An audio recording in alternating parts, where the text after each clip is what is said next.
लोमड़ी और सितारों की रोशनी की कहानी बर्फ से ढके चीड़ के जंगल के बीच, जहां फज्र की पहली किरणों में हुआ झलमलाती थी। इलियास नाम का एक तन्हा आदमी गरे हुए दरखत के तने पर खामोशी से बैठा था।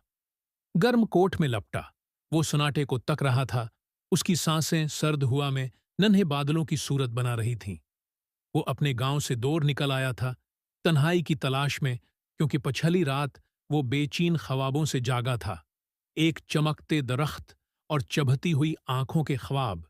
जैसे ही सूरज की किरणें निकलें, सुनहरी रोशनी की एक लकीर दरख्तों के बीच से गुजरी और उसके अर्धगिर्द की धुंध को रोशन कर गई। साए से एक शानदार लाल लोमड़ी अभरी, जिसका सरख फर बर्फ की सफीदी में एक दलक्ष तजाद पैदा कर रहा था। लोमड़ी चंद कदम के फासले पर रख गई।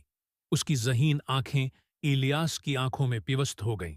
दोनों खामोश खड़े रहे, एक उनकही समझ बोझ के असीर, एक ऐसा एहतिराम जो लफ्जों से बलात्र था।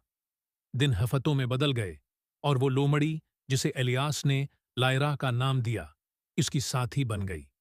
दोनों ने जंगल की सीर की, बिलंड चट्टानों पर चढ़े जहां से एक प्रासरार वादी नजर आती थी। एक रात, जब आसमान कहकशां की रोशनी से जगमगा रहा था, वो एक ऐसी जगह पहुंचे जहां से सतारों की बैद, एक अफसानवी दरख्त जो रोशनी बखेर रहा था, अफुक पर दिखाई दे रहा था। उसकी नूरी करनें बुलंद झील पर पड़ रही थीं। सितारों का अक्स पानी में नाच रहा था, और लायरा की आंखें ऐसे चमक रही थीं गोया वो अपने आसमानी घर को छो लेना चाहती हो। एक शाम, जब सूरज ढल रहा, हर कदम के साथ उनका रिश्ता और गहरा होता गया।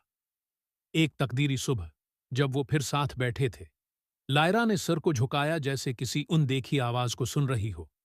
अचानक वो चट्टान के किनारे की तरफ दौड़ी, और इलियास उसके पीछे पीछे गया। वहां सितारों की बैद की रोशनी के नीचे उन्हें एक छिपा हुआ रास्ता मिला, जो एक गह तक जाता था। अंदर की दीवारें सितारों जैसे जगमगाते क्रिस्टल से रोशन थीं, जैसे ऊपर का आसमान जमीन में उतर आया हो। लायरा की आंखें दमक रही थीं, और इलियास जान गया कि ये उनका मुश्तरका राज है, एक जंगली ताल्लुक जो सितारों के नीचे कायम हुआ। इस दिन के बाद इलियास गांव लौटा तो एक बदला हुआ आदमी था।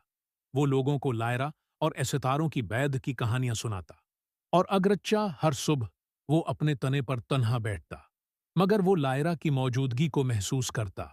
जंगल से देखती एक खामोश नगहबान